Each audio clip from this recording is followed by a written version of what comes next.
Hey guys, welcome back to another Ask a CPA video. In this video, we're going to be focusing on a specific tax form, the 2553, which is the S Corporation election form.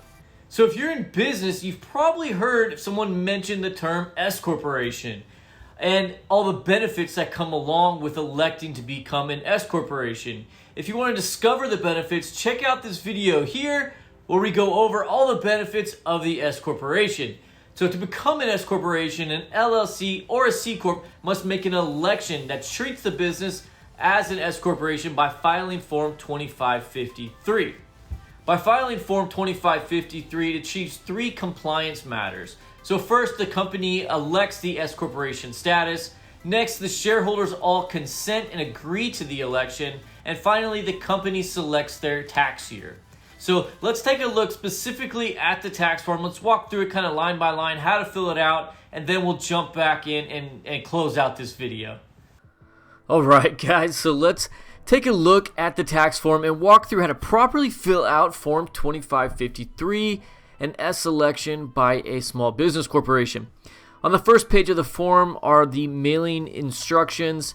They list out the mailing addresses and fax numbers based on where you're located. So simply find your state, and the corresponding address is where you'll want to send the completed form. I'd recommend faxing the form, as these are normally processed faster. It typically takes the IRS around 60 days to process a completed Form 2553.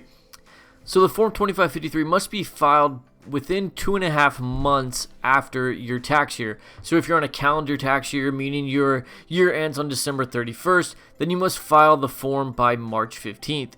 The IRS allows for a late filing if you meet certain requirements. It includes certain writings on the top of your form, which we'll discuss in just a minute. All right, let's take a look at the actual form. On the first page, you'll see where you need to enter your company's name, EIN, address, date incorporated, and state of incorporation. If you're not sure where your business was incorporated, or you're not sure what date it was incorporated on, just check your state's website and where the company was incorporated, and typically you're able to search and you can find that information. It's always listed on the state's website. On the next section, so on line D, let's leave this blank unless you're applying for a change in name or address, which typically you would do on a separate form. You wouldn't include that on the 2553. On line E, you want to enter the date in which you are requesting to make your S election effective. So for this example, we did 1/1/2022. On line F, if you're a calendar year-end taxpayer, then you will select the top box. If you're a fiscal year-end or a 52-53 week year-end taxpayer, then select your year-end in the appropriate box. On line G, you will leave this box blank unless you have over 100 shareholders and still qualify for the S election status, meaning you have shareholders like a husband and wife who will combine as one shareholder. As an S corporation, you're not allowed to have over 100 shareholders, but husband and wife teams count as a single shareholder. On line H, you want to enter the name, title, and telephone number of the signing legal representative. This is typically the CEO, CFO, or whoever's controlling the entity. On line I, if you're filing a late election, you'll want to include the explanation as to why you're filing the late election. Here's a good explanation that typically works for us. So here we write, a taxpayer respectfully requests S election status. The taxpayer was unaware of the filing requirements to meet S corporation status in advance of filing their tax return. The taxpayer has treated the company as an S corporation for the full year. And then you want to make sure you include on page 1 and page 2 that this was filed pursuant to Rev Proc 2013-30. That's the Rev Proc that allows for a late election of an S filing.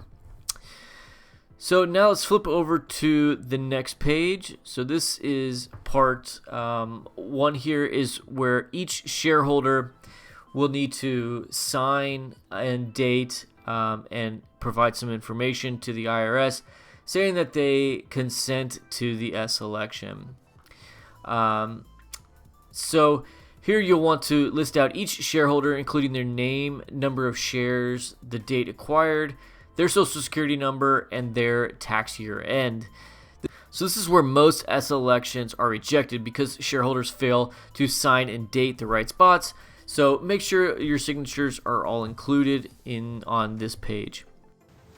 All right, guys, so once the form is submitted, you'll receive confirmation from the IRS that your application was approved, or you'll receive a rejection notice with an explanation as to why your request was not accepted. Rejection notices are generally sent because the forms were not properly filled out or signed by all shareholders. Once an election is made and accepted, you're not allowed to change the status for at least 5 years. Alright guys, I hope you found that video helpful. If you did, consider subscribing and hit that like button down below, and we'll catch you in the next video. Take care, guys.